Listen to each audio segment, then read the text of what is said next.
Hi, welcome back to a very special episode of Off the Wall with GPW Mural Paints.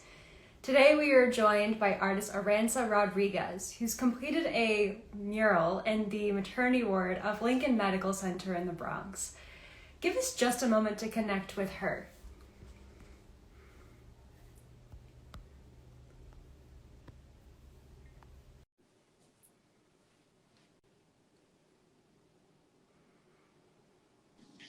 Hey, how's it going? Hi, how are you, Elly?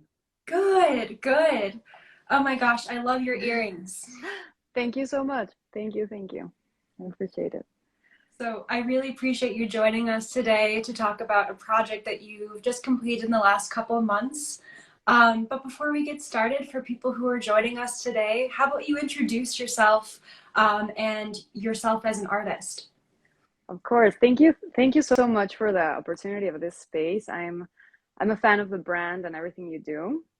Um, so my name is Aranza Jimena Rodriguez. I go with AXR most of the times because it's just my initials and it's easier because my name is kind of complicated.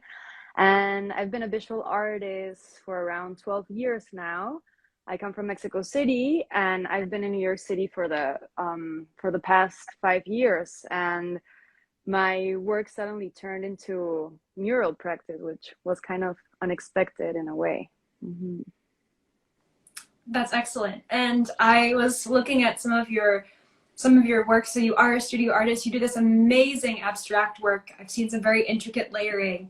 And I believe this wasn't your first sort of collaboration within like a hospital space. I saw that you had sort of an extended piece along an escalator. So I guess my Yeah. first question before we get to that project is, how did you start engaging within the space of creating art in a hospital or that type of setting? Okay. So there was an open call going around like 3 years ago. I think they did it for like 3 rounds. A collaboration between New York City Health and Hospitals and Residency Unlimited. By the way, all the artists that are here, Residency Unlimited is great to like find like a bunch of open calls and projects. And so I was in my last year of my master's.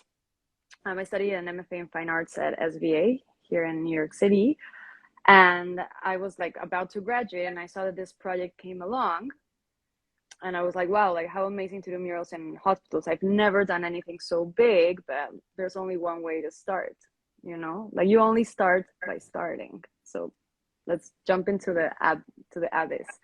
So I applied, and then the pandemic, and then I got a notice that I was in and they were going to start the project, but the pandemic hit, so everything froze. And I was literally just waiting and had no idea what was going to happen in the meantime, because I was also waiting for my artist visa to come through. So I had no idea what was going on with the pandemic, my artist visa. Like I was in the middle of this mess. And then I got an email saying like there's a window, the cases went low. It was around October 2021, Mhm. like right before the cases went up again in that December. There was Yeah. like a little window, and I was like, we're gonna do it right now. And I'm like, okay, Yes. perfect. So I did that mural for the escalator in that hospital, and my experience was so rich, and I had like such an incredible relationship with the people there that I promised them that I was gonna do another mural for them. Because I forgot to mention that when we were planning the project, we had a focus group with the doctors and nurses and staff, and they showed me the different locations that they were thinking for the first mural, or for the only mural, because we didn't know that there was gonna come a second one. And they asked me if I could do drafts for different sections. So I did a draft for the escalators, and I did another draft for the maternity ward. And they were fighting between the both drafts. Like the doctors in the maternity were like, no, we need this mural, we need Yeah. something like happy here for the Yeah. mothers and the kids. And the ones like in the lower floor were like, no, this mural is gonna like welcome everyone who enters the hospital. Yeah. So Yeah. at the end, they went for the one in the escalators. And really, like, my experience painting there was was incredible. So I promised them I'm gonna see how am I gonna get you the second mural, because of course all the fundings are going towards COVID and other things that Mhm. right now they're not concentrated in funding art, you know, unless they do it like through another organization. So, oh, and I forgot to mention also, just because I think it's good to mention that it's not only residency and limit with New York City Health and Hospitals, but also the Laurie M. Tisch Illumination Fund. Of course, I Mm. have to mention the founders who like made everything possible. Yeah, yeah, And absolutely. so yeah, so it was a link between those three. So of course I went back to to their organization, and they're like, no, we're already funding all these murals. And I started like looking for things, applying to a bunch of things, and then I got the City Artist Corps grant, which honestly it's a small grant. It's a small it's a $5,000 grant. I mean, no money is small money, but Mhm. I wanted to do a 50 feet long mural, and of course with $5,000 it was it, I knew it was small, but I didn't even think about it. I'm like, you know what, I'm gonna do this as a donation. This money is just gonna help me like ignite the project, and then let's see what happened. And I just decided Yeah. to go for it. So that's why I was able to donate to them a second mural. And maybe the pay wasn't that well, but there was payment in like other different forms, you know, other projects opened up, other things came along. And I feel that sometimes, I mean, I think it's super important as artists to be paid fairly for work, you know, Yes. especially because they ask everything for free almost all the Mm. time. Mhm. But there's always also that window of amazing opportunities that can come your way if you just like do it for the love of art, always wanting to get paid, but know that there's always that space that is gonna open you like a lot of other things, you know.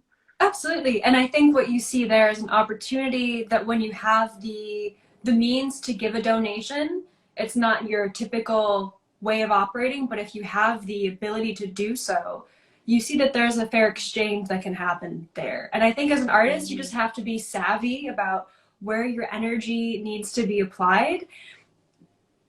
Super important, yes. Yes, yes. Mm-hmm. So I really want to dive into the involvement of the maternity ward mural because our connection came through one of my colleagues who responds to artists such as yourself. We get a lot of questions about murals, especially from people like you who are like, oh, I want to do this mural, but I have questions. So we have a team for that. I'm speaking kind of to our audience because you're well aware and now you're connected, called the Mm-hmm. Material Application Specialists. And they answer phone calls and emails, and they are product Yes. experts of all Golden products, Williamsburg and Core lines for arts materials, but also for the Mural Paints line. So I work more closely with obviously social media, but there's a whole team of experts that will answer your questions. And that's how we were connected through our colleague who was in correspondence with you in the middle of this process. So shout out to our Yeah. friend Scott. Yeah, Yeah, to Scott. Oh my God, yeah. Scott is awesome. But you know what's funny? I didn't contact Scott through this project, which that's Oh, crazy. how'd you get No, connected? no. So Wow. I've been yes, it's great. So I'm very perseverant, and like when it comes to like cold calls and like emailing people, I'm gonna do it, and I don't care. You know, it's like I prefer to like, hi, my name is Aranza. Excuse me, I was wondering, you know. So I've been 2 years trying to do a mural project that it's a little bit complicated because it's a mural in a rooftop. So it's like there's like a huge rooftop that I've been observing for the past years in New York because it's right next to my studio building. It's like huge like horizontal canvas, right? So I'm Hmm. like, a mural there would be fantastic, and all the buildings around it will be able to see it. And imagine how incredible if like I start that initiative and like suddenly a lot of artists start doing murals on rooftops, because I mean, New York City is a city that has grown vertically, you know? So Yeah. like you go down and you see all these roofs. So when I started, I wanted to apply to Creative Capital, this amazing grant, you know, to do this project that it's called Cosmic Views. I shouldn't be saying that because I should like keep it for the, you know, until like it's done. But anyway, whatever. So it's called Cosmic Views. And when I started doing the research, you can't do it with normal paint. That's why I contacted Scott to ask for materials, because I was like, I Hmm. want to do this vertical mural, but since the mural, since the roofs have like a lot of different materials that have to do with impermeabilization and the way that the sun like shines, so like the building doesn't heat up. Like there's a lot of reasons why we see white and black rooftops in New York City. There is a whole reason behind it, and if you mess up with a rooftop, you mess up with a rooftop warranty, and it's a whole thing, it's a whole universe. So I started realizing that doing my roof mural wasn't gonna be easy, and that's why I started being in contact with Scott. And he was so lovely, and we had like such a nice conversation on the phone that like every time that I do a project with Golden Paints, I just contact him. I know like I have this project, so I thought about I asked for a sponsorship for this mural, and of course, because of the chain supply and COVID and all that, your team super nicely was like, I'm sorry, but right now we were not able to help you out. And I'm like, I completely understand the chain supply is all messed up. Oh yeah. Um, but when I finished the project, I'm like, okay, we're not Golden Paints was not able to sponsor, but of course there's still ways that we can work together. So that's why that's why I emailed Scott, and I'm like, okay, I understand there's not a sponsorship, but is there a way to like do something else? And he's like, I'm gonna contact the social media team, and that's what we're talking right now.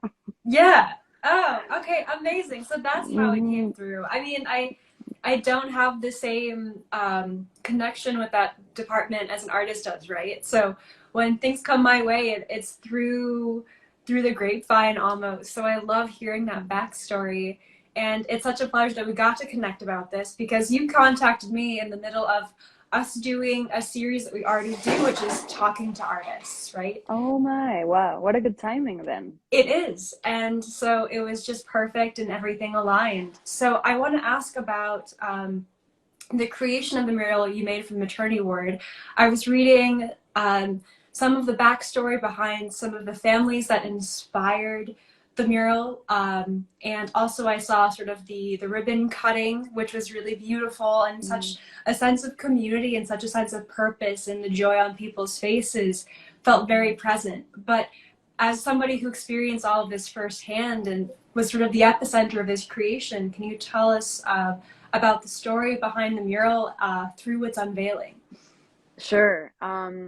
What I love about doing murals, I mean, okay, so everybody's like, murals are about community. Like, that's pretty logical, right? Because it's Yes. there, it's public, and everybody sees it. And you might think that the reason that murals have to do with community is because of that, because they're public. And yes, but there's something else about that. Murals are about community because you're doing it in a place where you're constantly interacting with things around you. So that is why they're in community, because it doesn't matter where you paint it, you're gonna interact with that people. So painting in the hospital, being there every day, talking with the guards, talking with the doctors that pass, with patients, you just start like getting involved in their lives because there's people that you kind of see like every day coming in, right? So I started talking to like a few families, and there was this family that really that got me like every day I was like, oh my god, their story is insane. So there was this family from Paraguay, Edgar and Sirlene, that were expecting a baby girl, but this baby girl was gonna be born with left heart hypoplasia. That means that she was only gonna be born with the left heart of her, the Oh, left part of her heart. And this is a very rare, rare disease or deformation. I don't know really how to classify it, but there's only like three places in the world where she can get that surgery. I think it's Brazil, another place in Europe, and New York City, because it's a very specific surgery.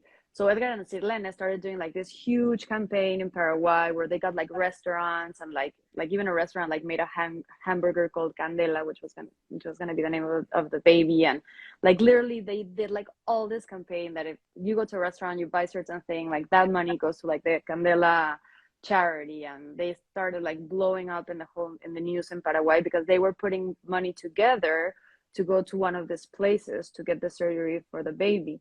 And they made like such a huge like impact that the news got to the Paraguayan consul in New York. So the Paraguayan consul contacted Marcelo Villagrán, who is a person in Lincoln Hospital who does all the like exterior relationships, Mm. and they were able to get them a visa and bring them to New York City to Lincoln Hospital. And Lincoln Hospital doesn't do the surgery, but NYU Hospital does. But since it's a public health care, it's a like a free healthcare hospital, they managed to do all the paperwork and everything to have the surgery done for free in NYU Hospital through Lincoln Hospital. Wow. So that is the story. And now the baby is 6 months. She's super healthy. She's doing amazing. She's gonna have to do three surgeries. So the first surgery was a few hours after she was born, which was crucial because anything could go wrong. It's a very complicated surgery. So Mm. the first one went amazing. She's gonna have her second one in a month. It's like when she's 6 months is the second one, and the third one is when the baby's 3 years old. So yeah, the story of Edgar and Sirlene and Candela is just fascinating. I mean, and now we're friends, you know, like I visit them, I visit the baby. And so yeah, that happened literally in the middle of me painting this mural for the maternity ward. So it was just, yeah, I was super inspired doing this mural for a hospital that literally like saved their lives and helps a lot of different people. Mm-hmm. Yes, and that is so beautiful and so purposeful, right? Going into the project and saying, well, I'll make this a donation of time and see how this pans out, has given you gifts of friendships and of a different piece of a community than you probably could have imagined. And Mm-hmm. not to mention, there is something that you get back from this, as you were mentioning before. There's something about the fact that your mural is in a space where there is a lot of this uncertainty and a lot of this anxiety, and Mm-hmm. hospitals aren't necessarily a pleasant place for people. You're speaking about in one of your interviews how it can be a place of anxiety and a place of fear. And I think maternity wards really do encompass that for a variety of reasons, even if it is a normal birth and not a abnormal situation that requires more attention. So seeing just the visual of this beautiful mandala kaleidoscopic wall when you enter that floor gives you a sense of joy that eases a lot of those other anxieties. Mm-hmm. Yes. No, for sure. It was super intense because so part of the mural, I did it in a and this is good for artists to know because I think it's like the new thing coming up in murals and Uh, it's fantastic. There's a material called polytab, which is like a mix of like paper and cotton. yes, we call it non-woven, we call it parachute cloth. Parachute cloth. Okay. Yes. Yes, Oh, it's yeah. Polytab. fantastic. So when you're doing murals in places where you can't be like stopping traffic for that long, it's Mm-hmm. fantastic. So I did all the mural, like I painted it on polytab in my studio, and then I went to the hospital and it took me like 3 weeks to put it together because you have to paste it and you have to like fix all the seams and you have to make sure that everything's in order, you know? So when I was there, like finishing up the mural, it did happen that a lot of women came to like give birth. So then you just had to like stop painting and like lean against the wall and like the people pass through What a the by, yeah. yeah and yeah, and you see you saw women that were like completely normal, but you saw like I saw other women like really breathing like very deeply, like going to like to like have birth. And it was super intense being there and then suddenly like leaning back and seeing like all these women. I don't know, it was like it was super intense. And every time that a baby's born, they put Twinkle Twinkle Little Star in the speakers of the hospital. So yeah, I was just there painting, like constantly hearing like Twinkle Twinkle Little Star. And yeah, it was crazy. And then one day we had a photo shoot. Like when I finished the mural, like we had a day where like all doctors and like we announced, like doctors and staff come and like take pictures of the mural because it's done. So we had the photographer there, and a lot of nurses came in and doctors to take the photo. And I mean, you could see that they were like pretty stressed, but they take the photo, they left. And I was talking to one of the doctors, and I'm like, what's going on? And she's like, I don't know what's happening today, but we have like 30 like births going on right now, real time. And I'm like, and why haven't I heard like the Twinkle Twinkle Little Star constantly? And they're like, we don't even have time to put that freaking music. Like, we are so busy right now. And I'm like, why are you taking the time to come and take a picture in my mural? And she's like, this is part of the job. We do this every day. Like, the way that they manage stress is, so like living all those situations and seeing how, I don't know, something super intense is like everyday life of someone and the way that they manage their energy and their mind to, like, I don't know, you learn so much while you're doing a mural in a scenario that is completely like not your own, you know? Yes. Yeah.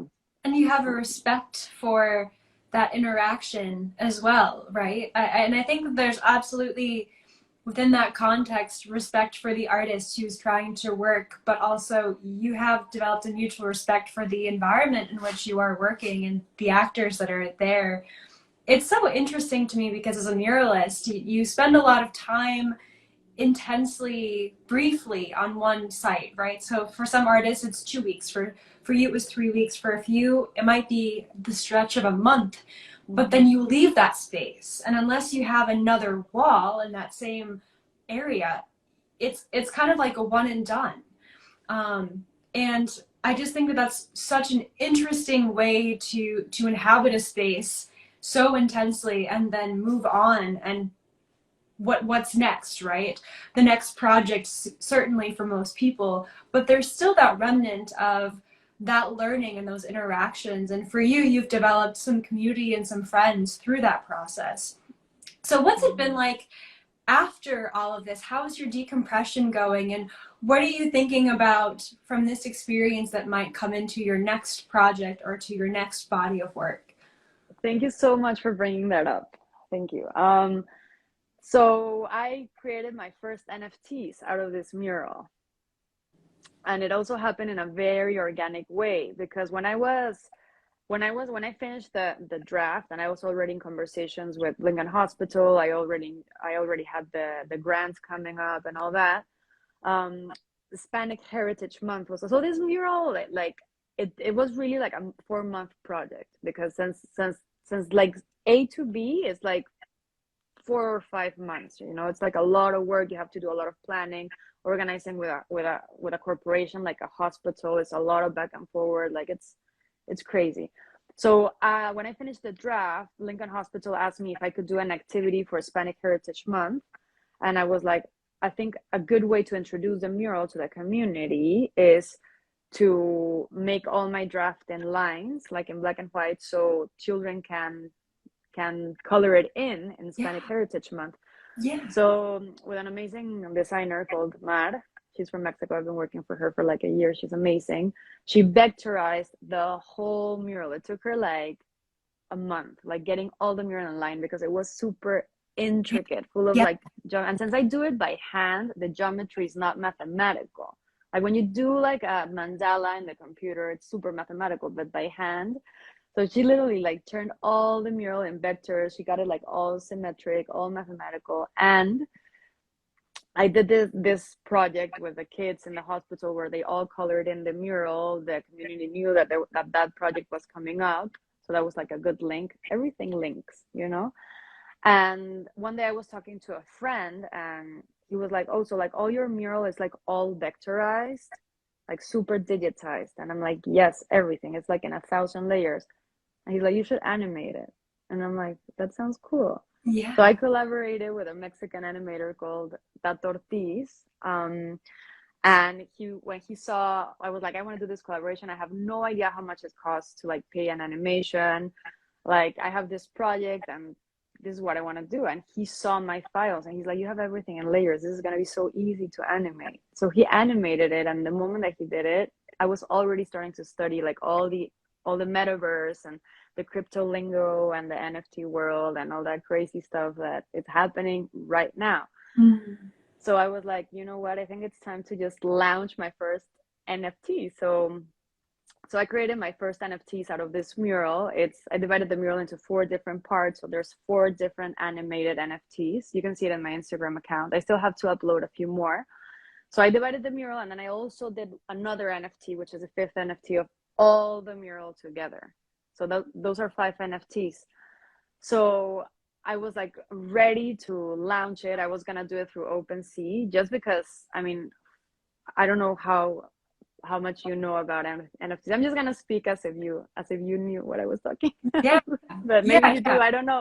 It's funny because now that everything's so new, like I talked to someone about NFTs, and I realized that that person knows like way more than me, and I'm like the one that has to shut up, and I'm like, wait, I need to learn from you. And then sometimes it happens the other way. You know, sometimes I'm talking with someone, and I realize that I'm like the one that has like new crypto lingo to like throw in the pot. You know, so that's it's Mm. I don't know. That's super interesting with the whole NFT world that's happening right now. Um, so I was gonna post my NFTs in OpenSea, and I was gonna make a series of like longer, like if I had like 5 NFTs, I was gonna create like 100 NFTs for like those 5, because in OpenSea you don't have to put in the blockchain and pay a gas fee. You don't have to mint Mm. each NFT in OpenSea, which is an amazing platform for that. So I was just gonna go for it, and right when I was gonna do it in OpenSea, I started talking to like more Mexican creators that do NFTs, and there was a Mexican creator that had an invitation for Foundation app, which is another marketplace, another platform for NFTs.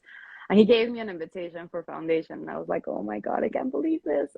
So since I put my those NFTs in Foundation, which is a different system than OpenSea, because in Foundation you do have to pay gas fees for every single movement that you do. The NFTs are a little bit more expensive there. It's like a more inclusive marketplace. And then there's like OpenSea that is like for everyone, and you can like sell NFTs for $20, you know? Hmm. So since I got the invitation for Foundation, I'm like, okay, I think these ones are gonna go for Foundation, but I still want something that I can give to all the public, and I want to have like accessible NFTs. So what Tato and me did is we created one NFT of each of the layers of the whole mural. Wow. So yeah, so we decided to create 50 NFTs. They go from $20 to $100. They're all in OpenSeas. So they're like literally just like mandalas, little mandalas. So we created like a whole collection of NFTs for OpenSea, and we created another collection for Foundation app. So they're there. I still haven't sold much. I'm just waiting to see what happens. And at the end of the day, I did that just to have like a little bit of skin in the game, because if you don't Yeah. do that, there's no way Yeah. to really learn. So I recommend to all the artists out there, do your NFTs just for the sake of like seeing what's this about. Not thinking I'm gonna sell, I'm not gonna sell. Like just do a little investment to like start seeing how that works, because that's gonna be a huge like arista, or I don't know how to call it, of the arts world. And it doesn't mean that you necessarily have to be in it, but it's happening. And I feel that as an artist, it's good to explore all the different outlets that are there. Just good for your practice and for your life in general, you know. Oh, absolutely. And for you, it's been a succession of your familiarity with your studio practice, and then diving into murals, and now diving into digital art making with NFTs. And who knows, even if the sellability of an NFT is something that isn't your calling, maybe you can walk artists through their first one and think about being a mentor to artists who are more curious and diving into that space. If you ever felt like, because everyone needs some sort of uh, introduction into this, right? And everyone needs some sort of team to sort of walk them through that for their first time, unless they're very independent and very able to learn quickly. So Mm-hmm. I think it's wonderful to have that exploration and to have that sort of seeking of expanding your knowledge base and expanding your skill sets. I think that that's Yeah. the way we survive and the way we evolve as artists. And I'm so glad that you said that, because I feel that the only thing that is gonna differentiate the NFT market in the metaverse than the real art world outside the metaverse, because at the end of the day it's gonna be like the same thing, just like in another platform and cyber world. The only thing that is gonna differentiate those two worlds is the fact that with NFTs you can do like more aggressive.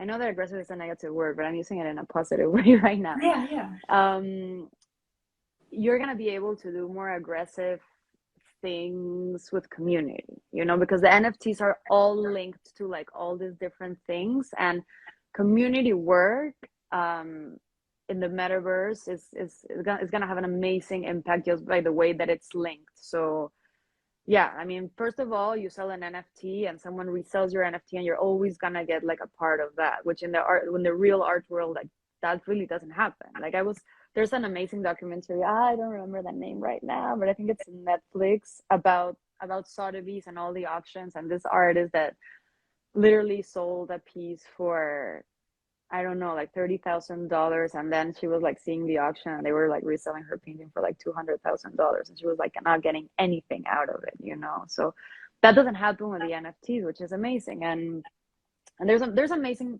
I'm super happy to guide any artist and help out with whatever I know, because that's also part of the NFT world community. Like I have a lot of artists that have helped me through my process, like literally taking me like hand by hand, and I feel that I have that responsibility with artists. So it's funny because there's this artist that I started following like a year ago. I never met him in person.